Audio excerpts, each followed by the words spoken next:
So we have trade ideas, Josh. Since the NBA trade window has officially opened, we can start seeing some moves being made within the NBA.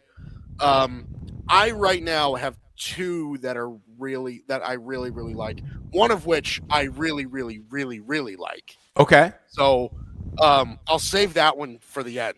Got it. Josh, why don't you lead us off for an NBA trade idea that you could potentially see happen, or maybe one that you'd like to see happen? Okay.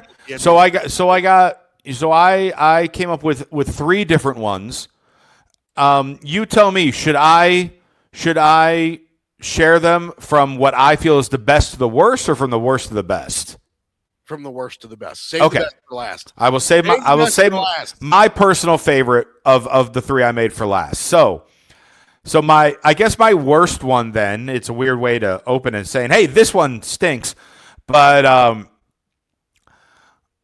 you want a refresh. You want to try to make maybe a slight adjustment depending on teams. One team wants to get younger. One team is ready to compete now. Can they make that extra step? So trade number one that I have. The New York Knicks will receive Anthony Davis. Championship experience, healthy, win now mode with that team. In exchange, the Dallas Mavericks will get Karl Anthony Towns, and to just make money work, you also threw in their bench player Tyler Kolek there. So that was my only one with just players to make the numbers work. Essentially, it's AD for Cat. So the Knicks would then get Anthony Davis, and the Mavs get Karl Anthony Towns and Tyler Kolek. Correct.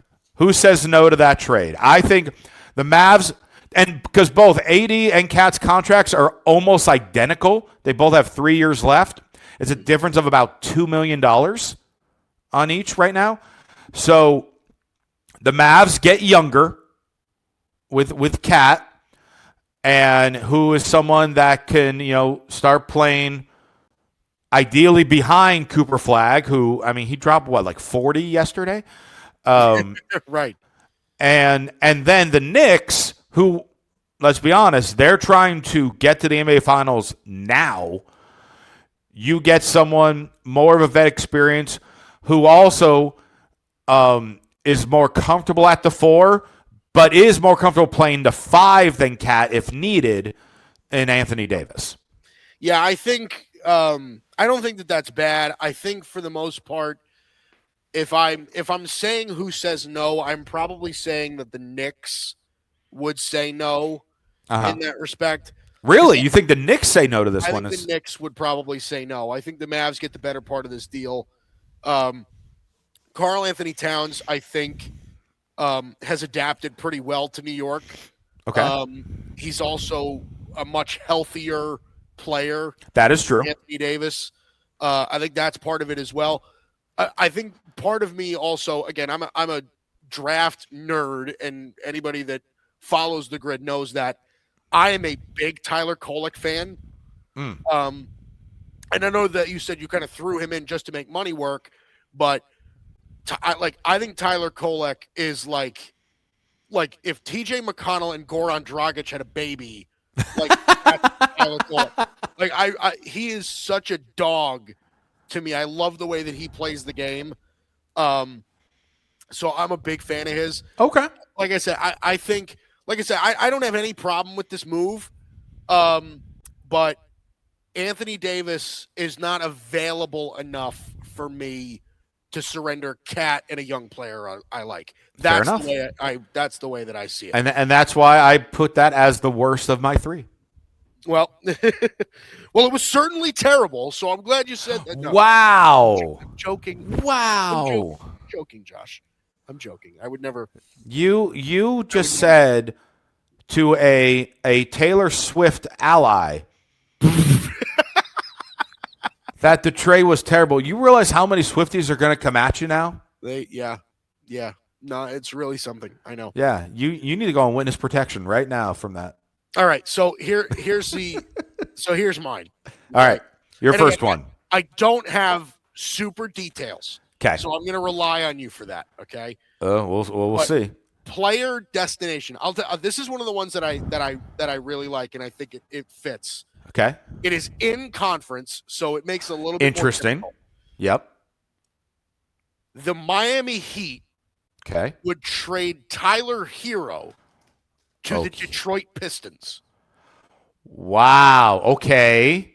That's one that I think. I think Detroit.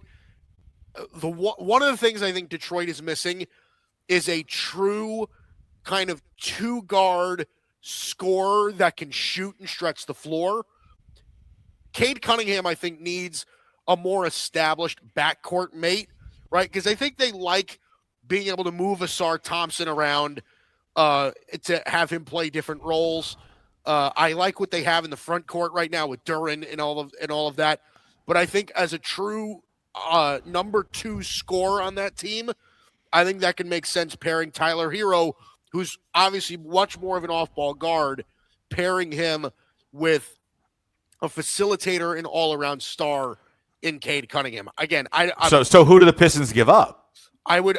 So here's the thing. I think Tyler Hero is the kind of player that doesn't garner, like, I don't want to say, like, I don't think they're going to have to give up Asar Thompson to get him. Like, okay. I don't think that Tyler Hero warrants that much of a package. I will say the Pistons, and again, I'm basing this purely off of, like, not knowing how the money works or anything of that nature, but something along the lines of, like, Jaden Ivey and Duncan Robinson would kind of be sort of the bring Duncan Robinson right back to Miami after he finally escaped. Back to Miami, right? Exactly. But that was my main thing. Is getting, like, Jaden Ivey, I think, would be part of the return. Like, he would be the centerpiece of a return for Tyler Hero, along with picks and whatever else. Okay, so I will tell you right now, without even, I'm gonna like be putting it in the Fanspo trade machine as well. But even before I do all that, I'm telling you right now, Pat Riley's hanging up the phone immediately. You think so? You absolutely, yeah. For just those two guys, that. No, not just for those two players. I mean, I think a lot of picks would be thrown in there as well. But okay. Well, an interesting thing that literally Fanspo is now teaching me when I put it in. By the way, their machine said the trade failed, but one of the reasons they said, and I didn't realize this, since the Heat traded Duncan Robinson in this past offseason, they cannot reacquire him during this season. Oh, that's interesting. So since he was just on the team, it's got to wait 1 full year before they bring him back. Okay. So it wouldn't be Duncan. Now, though, just to go back to the whole purpose of, hey, Tyler Hero adding to the Pistons, that would be incredible. Also, you could even, if you chose to, you have Tyler Hero be the sixth man for the Pistons. Right. And, you for any team, you're bringing 20-plus points per game off the bench. You're bringing an all-star who is, really in his prime right now. That would be an incredible move for them. The issue will be, how much do they have to give up? So if they are, not, so giving up and not trying to give up guys like Asar Thompson, the Pistons do have quite a bit of picks. It's just a matter of how many of those picks are they willing to part with. Right. So, and also, how many picks does Pat Riley want to give? So, like, does he want to try to win now, or is he willing to wait 3 to 5 years for these other guys to develop? So It's an interesting one. I think I agree with you that I think Tyler Hero would be a fantastic fit in Detroit. I think Pat Riley is going to want the farm from Detroit in order to get him, though, and I don't think they'll do it. Detroit would probably attempt maybe Jaden Ivey and Tobias Harris and picks, but I just don't think Pat Riley will say yes to it. Right. No, I understand that. I understand that completely. So, All right, let's move to your second best trade, Josh. All right, trade number 2. We've watched this experiment for too long. It has not worked. It is time for Zion Williamson to go. And who is a team that might be able to use him? Our friends north of the border, the Toronto Raptors. So the Toronto Raptors would receive Zion Williamson, Jose Alvarado, Sadiq Bey, their 2031 second-round pick that they originally gave to the Pelicans, they get back, and a 2030 first-round pick swap. So wait, what are the picks again? So Yeah, Zion, so Zion, Jose Alvarado, Sadiq Bey, a 2030 pick swap, and a 2031 second-round pick that they previously that the Raptors previously gave to the Pelicans in another trade. They get it back. So the Raptors get all that. The Pelicans would then receive R.J. Barrett, Garrett Temple, Jakob Poeltl, and a 2026 top 10 protected pick. Oh my God. So why does all this work? Well, first off, the Pelicans currently don't have a 2026 first-round pick because they gave it to Atlanta. What was the pick that the Pelicans got again? 2026 first-round top 10 protected. I love how you're writing all this out. Boom. So that's the trade. Bam. Okay, let me make sure you got it all right here. Yeah, it looks good. So why does this trade, could it potentially work? One, the Raptors, they faltered a little bit since their incredibly hot start, but they got players where they want to try to make a run. What they also need is some more power underneath the basket. So you bring in Zion for that spark, that flash down there, obviously pending health, which we know has always been an issue with him. And then Jose Alvarado, he has been one of my favorite players in the NBA the last few years. I love watching his energy off the bench. And so you can bring him for that off the bench point guard spark. Right. On the Pelican side, you get a great role player in consistency in R.J. Barrett. Jakob Poeltl has not worked in Toronto. He was doing well in San Antonio, so will this change of scenery bring him back to then pair him with their rookie on the rise, Derek Queen, and move Queen possibly to the power forward center?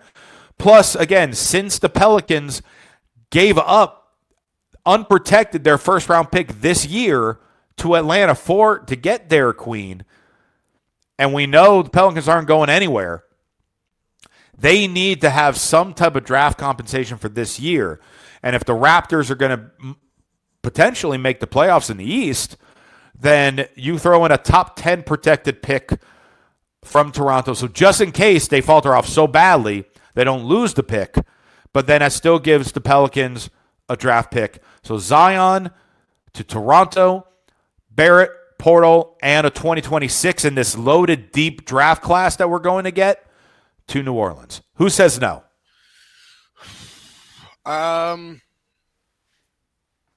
That's a great question. I think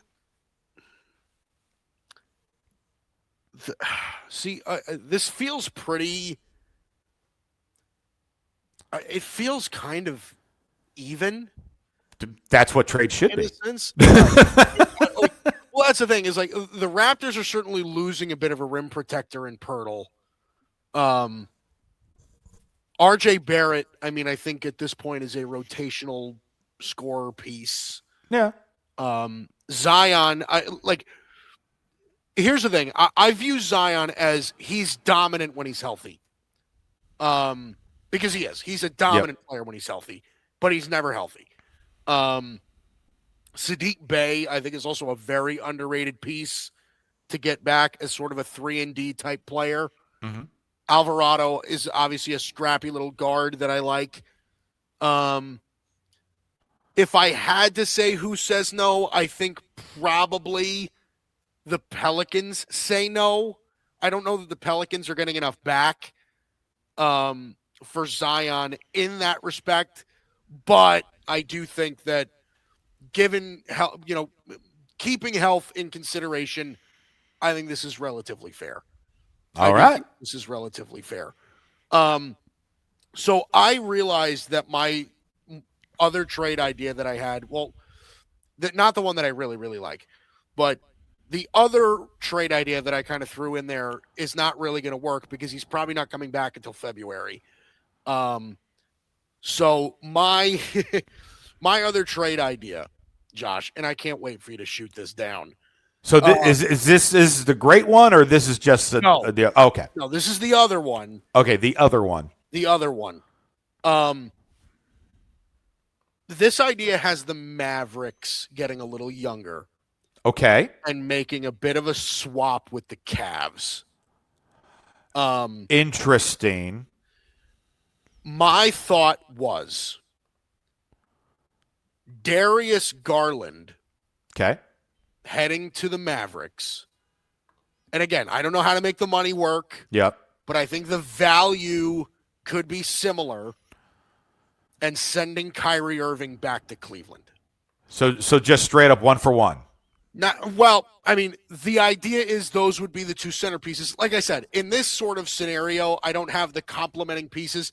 My guess is that Cleveland would have to send something else alongside it. Like, I don't know, they throw in like Tyrese Proctor or like something along that. Like, I think they like Jalen Tyson. I don't know that they would do that, but if a 2-for-2 makes it easier, but a Kyrie Irving, Darius Garland swap, because a lot of the talk around Cleveland over the past couple of years is they were unsure of the fit with Garland and Mitchell being two small guards, right? Not sure if that really works. Now, I think last year you could have made the argument that was kiboshed. This year it's been a bit of a different image, right? The Cavs this year have underperformed. A lot of that, I think, is due to injury, right? Mobley's been hurt. Garland's been hurt. Allen's been hurt. We still haven't seen Max Strus at all this year. So, I think there's a lot of that due to injury, but is it something where the Cavs are like, okay, we're ready to make our title push now? Darius Garland's a really, really nice young player who's established himself, but Kyrie Irving has pedigree. He's got pedigree with us, right? So is that something that could work? That was my other thing, but again, I'm almost kiboshing it myself just because at the best case scenario, you're getting him back at the All-Star break. I mean, I don't hate the trade at all as far as the two players. The issue is cap stuff because both the Cavs and Mavs, hey, that rhymes. Both of them are pretty much at second apron. Yeah. With the cap stuff. So really, that means the only moves that they can make, the money has to be money exact. Pretty much right. Yeah. And so it's just like I would even just on a calculator, I've been trying to throw just like the bottom bench players to try to make numbers work in the calculator, and nothing is added up to make it work. I like the idea. To your point, Mavs get a little younger. Kyrie possibly finish his career in Cleveland. Then you could also, hey, Lakers, try to make a trade and send Jared Allen to the Lakers and bring LeBron back to Cleveland and have LeBron and Kyrie one more time. Yeah. LeBron, Kyrie, and Donovan and Evan Mobley, that just sounds disgusting. That would be so gross. Oh, my God. But I really think and honestly, I was trying Darius Garland. I spent the most time when I was trying to make these trades figure out either Garland or Jared Allen to trade for Cleveland, and I couldn't make anything calculate because of their apron issues. Yeah. So, but listen, for a team like the Cavs, though, where I don't know that the Cavs have a roster problem. I think they have a health problem. I agree. They need to get healthy. I think when they're healthy, they'll be one of the best teams in the East. Oh, 100%. They were projected to be, them and the Knicks were the top two projected for a reason. Right. Exactly. So, but again, I think the trade could benefit both teams. Financially, though, it won't happen. All right, Josh. Let's hear your Oh, best. Let's hear the best trade I in love the world. Honestly, the more I keep looking at this one, the more I think it could legit happen. And so it's I have a definitely feeling this is going to. it's definitely fewer pieces than the other one. Okay. So it'll be easier for you to write. So we have talked about on the show how many problems the Clippers have. This will not solve all of the problems, But it will put them in a step in the right direction for a rebuild. Because who could you get the most potential really in picks from at this point? James Harden. No. Ivica Zubac. Oh, okay. Okay. Yeah. Because Ivica Zubac, and I'll break down my reasons as you write it up. So because Ivica Zubac is still young, he's just entering his prime, and he is locked in. His contract is signed through 2028. So you don't have to adjust his contract for a few years. You send Ivica Zubac. It's just Zubac from the Clippers. That's all they send. Okay. And you send him to the Indiana Pacers. Ooh, interesting. In exchange, the Indiana Pacers will give the Clippers Benedict Mathurin.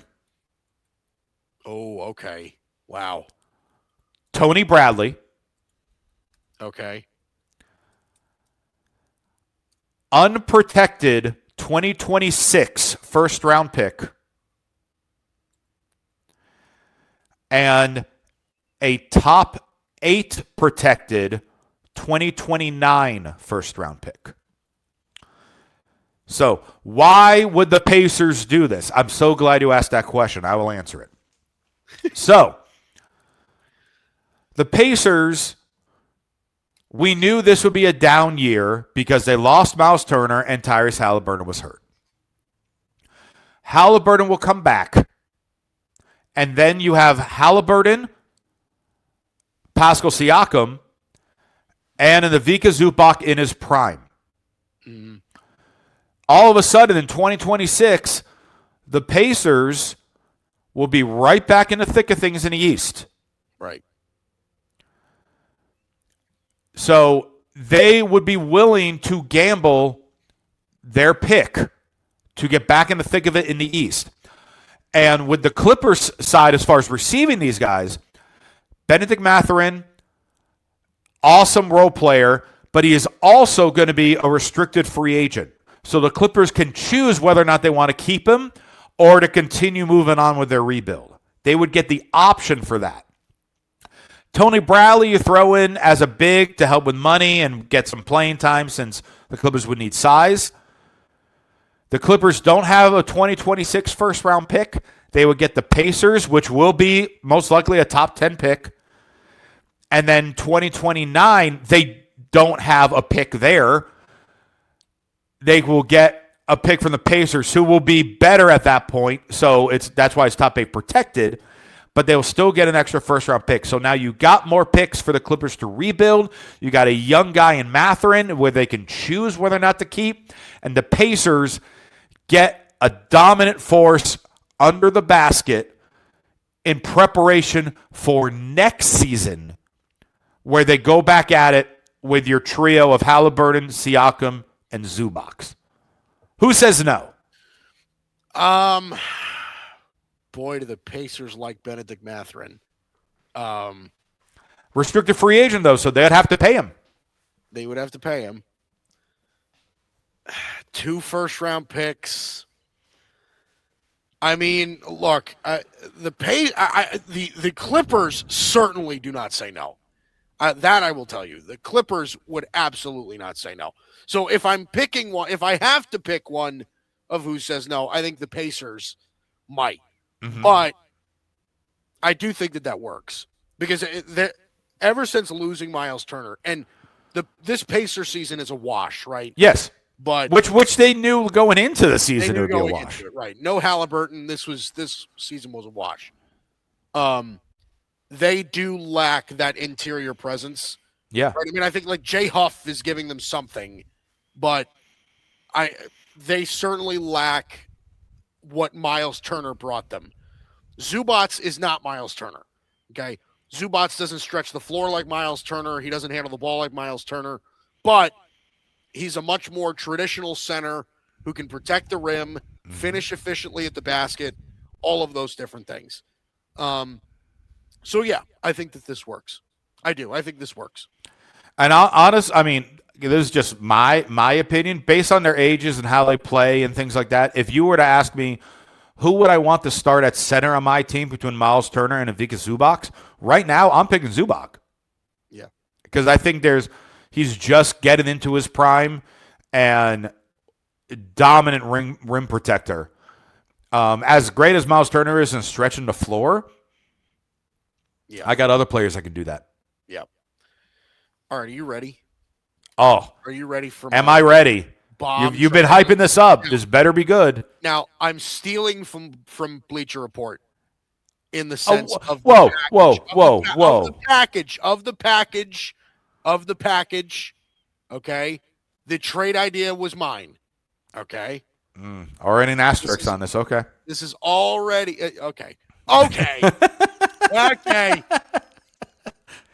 All right, what we got? We have to have, as part of our NBA trade segment, there's no way we can't talk about Giannis. I figured you were going to have Giannis in here. Okay. Giannis will get traded. So here's the thing. It will not be to the Knicks. It will not be to the Lakers. Right.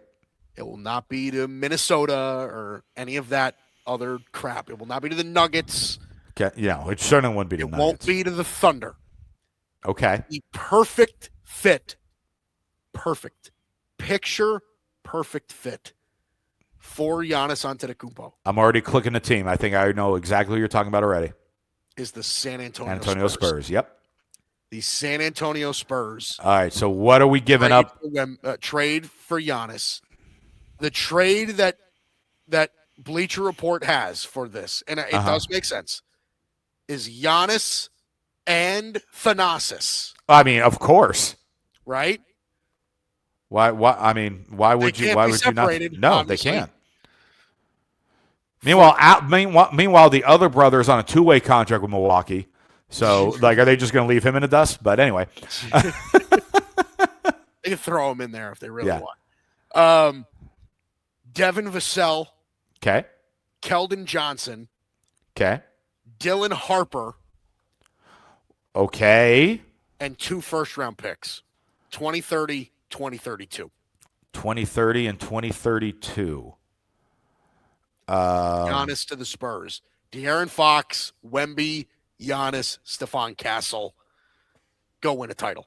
And 2032 was the unprotected? Every pick unprotected. Okay. Well, I will tell you this. The Fanspo trade machine says that's a successful trade. Thanks, Bleacher Report. You're welcome. I mean,